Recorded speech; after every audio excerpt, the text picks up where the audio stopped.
आमच्यासारख्या कार्यकर्त्यांना मार्गदर्शन करतात।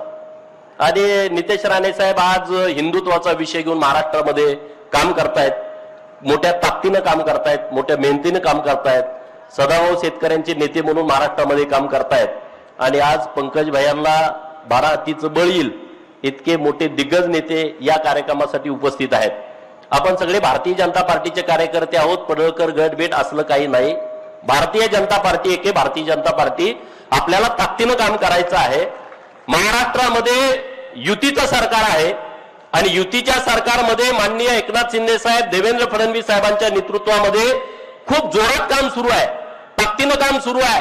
आणि आपल्या कार्यकर्त्यांनी हे काम तळागाळापर्यंत पोहोचवलं पाहिजे, कारण आज सगळं उठतायत आले आपल्या सरकारवरती आणि सगळ्यात जास्त देवेंद्र फडणवीसांच्या वरती। जो तो उठतोय टीका, जो तो उठतोय टीका।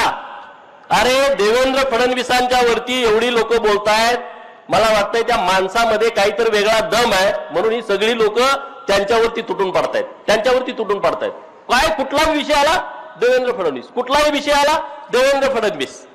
अरे देवेंद्र फडणवीसांची वेळ खराब असेल, नसीब खराब नाही, जरा वेळ जाऊ द्या, तेवढीतनं पण सुटायचं नाही तुम्ही। उठसूट ज्या भानगडी सुरू आहेत हे काही कामाचं नाही। अरे त्यांनी काम केला, या खानापूर आटपाडीमध्ये पाणी येईल, देवेंद्र फडणवीस साहेब मुख्यमंत्री होण्या अगोदर असं कधी वाटलं होतं का आपल्याला?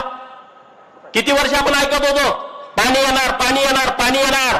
जेव्हा देवेंद्र फडणवीस साहेब या राज्याचे मुख्यमंत्री झाले तेव्हा राणे साहेब आमचे टँकरचे मोर्चे संपले, तेव्हा आमच्या चारा छावणीच्या मागण्या संपल्या।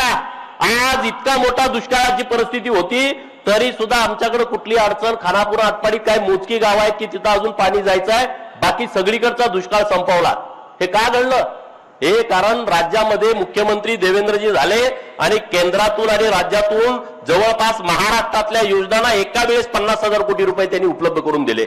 इतकं चांगलं त्यांनी काम केलंय, इतक्या जोरात त्यांनी भूमिका। जलयुक्त शिवार आज आमच्या मतदारसंघामध्ये अनेक गावामध्ये इथं अग्रणी नदी आहे, 35 किलोमीटर अग्रणी नदीचं पुनर्जीवन झालं। त्या काळामध्ये नदी अक्षरशः मुजली होती, लोकांनी सहभाग घेतला, लोकांनी पैसे दिले, लोकांनी यंत्रणा उभा केली आणि 35 किलोमीटरचं अग्रणी नदीचं पुनर्जीवन झालं।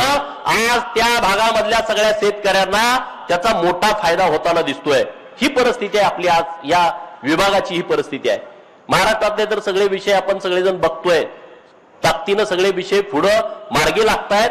आज सरकार ज्या योजना आणतंय नवीन नवीन, काँग्रेसवाले विरोधात चाललेत की लाडकी बहीण बंद करा, अमुक करा, तमुक करा। आज तुम्ही बातमी बघितली असेल टीव्हीवरती, काँग्रेसवाल्यांच्या आणि राष्ट्रवादीवाल्यांच्या पायाखालची वाळू सरकली आहे।